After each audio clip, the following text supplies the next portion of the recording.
اعوذ باللہ من الشیطان الرجیم بسم اللہ الرحمن الرحیم الحمدللہ رب العالمین والصلاة والسلام علی خیر خلقہ محمد وآلہ الطیبین الطاہرین واللعن الابدی علی اعدائہم اجمعین اما بعد فقال اللہ الحکیم بسم اللہ الرحمن الرحیم ماتم الصیام الی اللیل۔ محترم ناظرین و سامعین، ہم نے گزشتہ پروگرام میں مبطلات صوم یعنی وہ کام جن سے روزہ ٹوٹ جاتا ہے، مبطل یعنی باطل کر دینے والی چیز، ایک چیز کو ہم نے آپ کی خدمت میں بیان کیا تھا، پہلی اور دوسری چیز کھانا اور پینا۔ اس کے ذیل میں بہت سارے سوالات جو پیدا ہو سکتے تھے ان کو ہم نے بیان کیا کہ وہ چیز کی جو آپ کے منہ کے راستے سے حلق تک پہنچے، چاہے اس کا تعلق ماکولات میں سے ہو، کھانے کی چیزوں سے ہو یا مشروبات پینے کی چیزوں سے، اس سے روزہ آپ کا ٹوٹ جاتا ہے۔ البتہ انجیکشن سے ٹوٹتا ہے یا نہیں ٹوٹتا، ہم نے وہ تفصیل سے اس کو بیان کیا تھا۔ اس میں مراجع کا تھوڑا سا اختلاف ہے۔ جو مومنین و مومنات قائد سیستانی حفظہ اللہ کی تقلید میں ہیں، ان کی فتویٰ کے مطابق وہ انجیکشن کسی بھی قسم کا ہو، علاج کے طور پر ہو، درد کا انجیکشن ہو، جراثیم کش ہو، اینٹی بائیوٹک، یا یعنی کوئی طاقت کا انجیکشن ہو، حتیٰ یہاں تک کہ انہوں نے ڈرپ کے بارے میں بھی فرمایا کہ اس سے روزہ نہیں ٹوٹتا۔ باقی مراجع میں سے آیت اللہ خامنائی حفظہ اللہ، جن کی کافی مومنین تقلید کرتے ہیں، ان کے نزدیک وہ انجیکشن جو علاج کے طور پر لگایا جاتا ہے اس سے روزہ نہیں ٹوٹتا، لیکن اگر طاقت کا انجیکشن ہو یا ڈرپ، اس سے روزہ ٹوٹ جاتا ہے۔ اور بہت سارے اس طرح کے مسائل، لعاب دہان اگر آپ کے منہ میں جمع ہو جاتا ہے تو اس کو آپ حلق سے اتاریں، اس سے بھی آپ کا روزہ نہیں ٹوٹتا، چاہے وہ بے اختیار آپ کی مرضی کے بغیر آپ کے منہ میں جمع ہو جائے، جیسے تھوڑا بہت ابھی بھی ہمارے منہ میں لعاب دہن ہے، اس کو اگر ہم حلق سے اتاریں، وہ نگل لیں تو اسے روزہ نہیں ٹوٹے گا۔ چاہے اپنی ارادہ اور اختیار سے کسی کھٹی چیز کا تصور کریں، ایک کھٹی چیز کو سامنے رکھیں اور اس کو مثلا دوسری چیز میں ڈال دیں، یہ انسان کی مزاج میں یہ چیز شامل ہے کہ کسی کھٹی چیز کے تصور سے منہ میں پانی بھر آتا ہے، اس کو آپ حلق سے اتاریں۔ دونوں صورتوں میں آپ کا جو روزہ ہے وہ باطل نہیں ہوتا۔ ایک اہم چیز جس سے روزہ باطل ہو جاتا ہے اور تقریباً کسی سے پوشیدہ نہیں ہے، وہ یہ ہے کہ مجامعات سے، ہم اس طرح سے بھی روزہ انسان کا باطل ہو جاتا ہے۔ چوتھی چیز جس سے روزہ باطل ہو جاتا ہے اور وہ بہت ہی حساس ہے، وہ یہ ہے کہ خدا، رسول اور امام پر جھوٹ باندھنا۔ اللہ تعالیٰ نے فرمایا جبکہ اللہ تعالیٰ نے نہ فرمایا ہو، رسول خدا نے فرمایا جبکہ رسول خدا نے نہ فرمایا ہو، امیر المومنین علیہ الصلوۃ والسلام نے فرمایا، امام جعفر صادق علیہ الصلوۃ والسلام نے فرمایا جبکہ انہوں نے یہ نہ فرمایا ہو، یہ بات انہیں نہ کہی ہو، تو اس سے انسان کا روزہ باطل ہو جاتا ہے۔ سب کو توجہ کرنے کی ضرورت ہے، خصوصاً وہ حضرات جو اہل منبر ہیں، مجالس پڑھتے ہیں، ان کو بہت زیادہ احتیاط کی ضرورت ہے۔ منبر پر جاتے ہیں، جس روایت کے بارے میں ان کو یقین نہ ہو کہ امام کا فرمان ہے، وہ کسی کتاب کا حوالہ دیں، فلان کتاب میں یہ روایت فلان امام سے منسوب ہے، اس طرح سے احتیاط کا تقاضا ہے، ذکر کریں۔ اور اگر وہ خدا نخواستہ ایسی روایت بیان کریں کہ جو معصوم کا فرمان نہ ہو اور من گھڑت ہو، خدا نخواستہ، اس سے روزہ ٹوٹ جاتا ہے۔ مثال کے طور پر آپ سب نے وہ سنی ہوگی کلپ، وہ ایک خطیب ہے، بڑے ہمارے ملک کے نامور خطیب، وہ بڑے جوشیلے انداز میں کہہ رہے ہیں کہ امیر المومنین علیہ الصلوۃ والسلام نے مسجد کوفہ کے منبر کے اوپر کھڑے ہو کے فرمایا وہ بہت سارے کام جو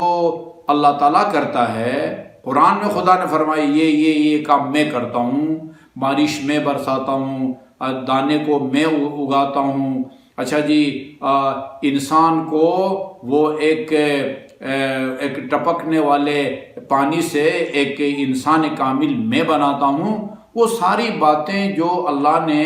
اپنی طرف منسوب کی ہیں، وہ کہتے ہیں کہ بارش، امیر المومنین فرماتے ہیں بارش میں برساتا ہوں، انبیاء کو میں بھیجتا ہوں، بارش میں برساتا ہوں، ماں کے پیٹ میں بچے کو شکل و صورت میں دیتا ہوں. یہ امیر المومنین کی طرف غلط نسبت ہے. اگر یہ امیر المومنین یقیناً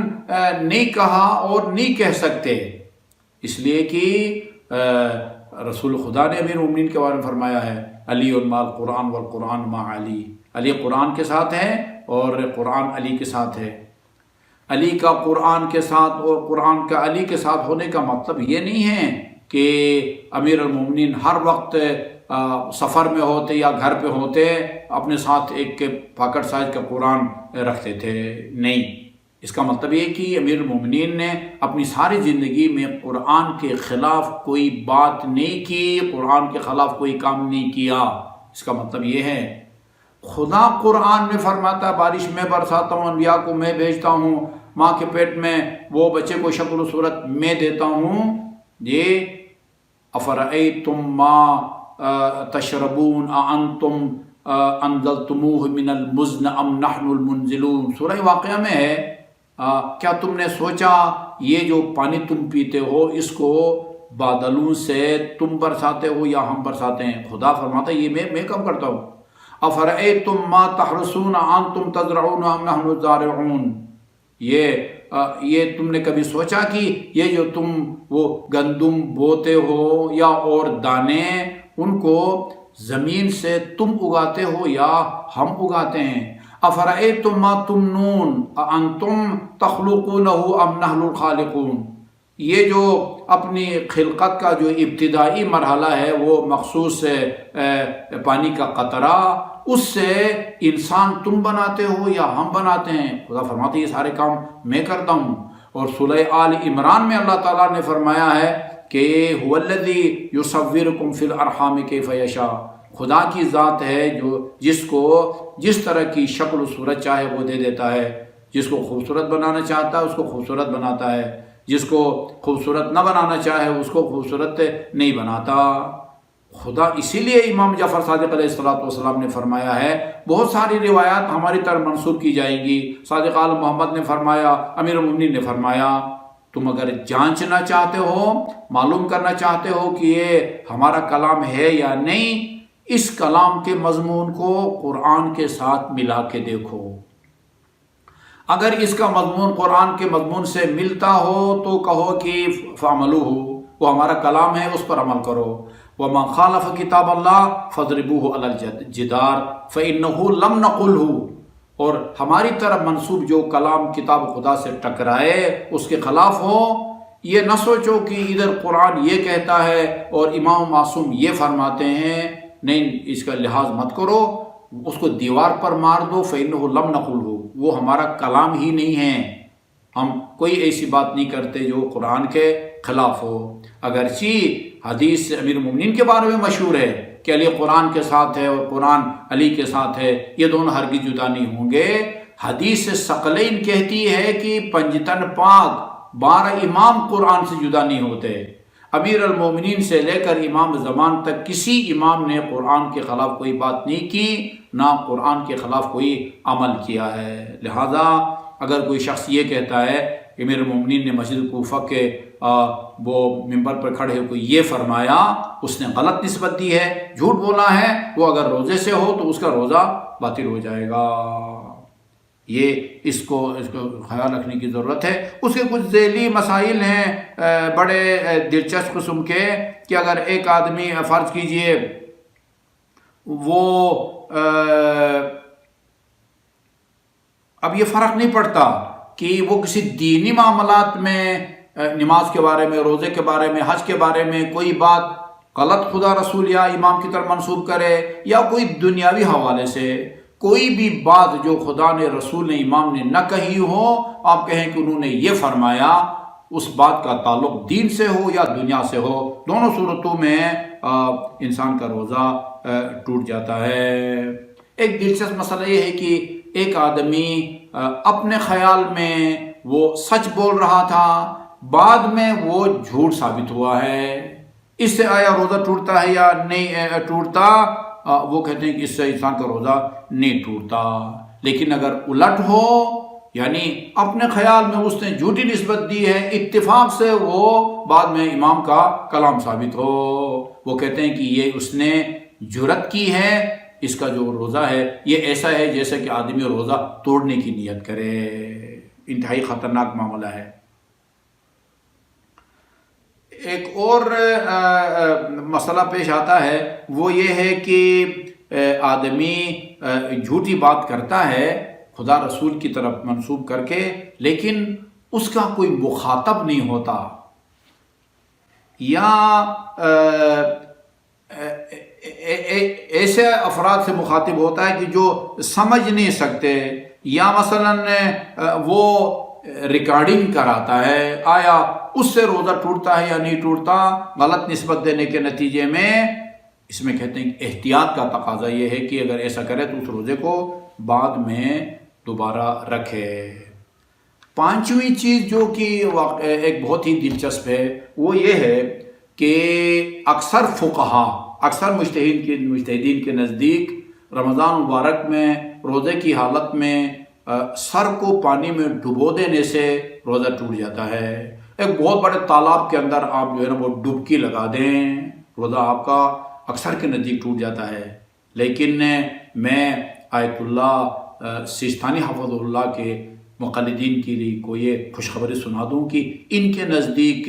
یعنی سر کو پانی میں ڈبو دینے سے آپ کا روزہ نہیں ٹوٹتا،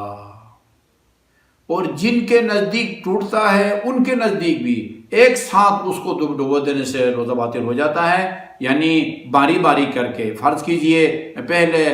آدھا دائیں طرف کا سر آپ پانی میں اس کو ڈبو دیں، پھر اس کو نکال کے بائیں طرف کا، اس سے روزہ نہیں ٹوٹے گا۔ اکثر فقہا کے نزدیک اس طرح تالاب میں جو ہے نا وہ چھلانگ لگا دینے یا ڈبکی لگانے سے روزہ باطل ہو جاتا ہے۔ آیت اللہ سیستانی کے نزدیک روزہ باطل نہیں ہوتا۔ وہ ایک سوال کیا گیا ہے بعض خواتین نے، وہ افطار اور سحر کے اوقات کے حوالے سے، کہ یہ ہم یعنی عام یہ سنا جاتا ہے کہ وہ جیسے ہی اذان ہو تو سحری جو ہے نا وہ بند کر دینی چاہیے۔ تو کیا وجہ ہے کہ G92 مسجد امام صادق میں جو بنا ہے کیلنڈر افطار اور سحر کے اوقات کے حوالے سے، اس میں مثلا 10 منٹ احتیاط کرایا گیا ہے کہ اذان سے 10 منٹ پہلے جو ہے نا وہ سحری بند کریں۔ اس کی وجہ محترم ناظرین و سامعین یہ ہے کہ اگر آپ پنڈی اسلام آباد کے رہائشی ہوں تو آپ کو یہ معلوم ہوگا کہ تقریباً تمام پنڈی اسلام آباد کی مساجد میں صبح کی اذان وہ عام جو مقررہ وقت ہے فجر صادق، جس کے بعد نماز پڑھی جا سکتی ہے، رمضان مبارک میں 10 منٹ یا 15 منٹ پہلے اذان دے دی جاتی ہے۔ مثال کے طور پر اگر یہ شعبان کی 30 تاریخ کو اگر 3:30 بجے فجر صادق کا ٹائم تھا اور اذان دیتے تھے، تو ایک دن بعد یعنی رمضان مبارک کی پہلی کو مثلا 3:15 بجے دیں گے۔ تقریباً تمام مساجد میں ایسا ہے سوائے G92 کے مسجد امام صادق کے، جبکہ اس وقت جب آپ 10 منٹ پہلے دیں گے اس وقت نماز نہیں پڑھی جا سکتی۔ یعنی رمضان المبارک میں پنڈی اسلام آباد کی مساجد میں جس ٹائم میں اذان دی جاتی ہے اس کے ساتھ اگر فوراً نماز پڑھیں تو وہ نماز صبح صحیح نہیں ہے، وہ قبل از وقت ہے۔ اس لیے ہم نے یہ کام کیا ہے کہ رمضان المبارک میں بھی یعنی نماز کا جو ٹائم ہے وہی پورے سال کے کیلنڈر کے مطابق ہم دیتے ہیں، اس وقت ہم اذان دیتے ہیں کہ جس میں اذان کے بعد نماز پڑھی جا سکے، اذان کے بعد نماز پڑھی جا سکے۔ پہلے ہم اس لیے نہیں دیتے کہ کہیں لوگ اس اذان کو سن کے نماز نہ پڑھ لیں، جبکہ یہ 10 منٹ پہلے اس وقت نماز نہیں ہوتی۔ البتہ احتیاط اس لیے کرواتے ہیں کہ کہیں ایسا نہ ہو کہ اگر ہم پہلے بند نہیں کرواتے وہ اذان کا انتظار کریں اور آدھا لقمہ منہ میں ہو اور آدھا لقمہ جو ہے وہ ان کو گرانا پڑ جائے، ان کو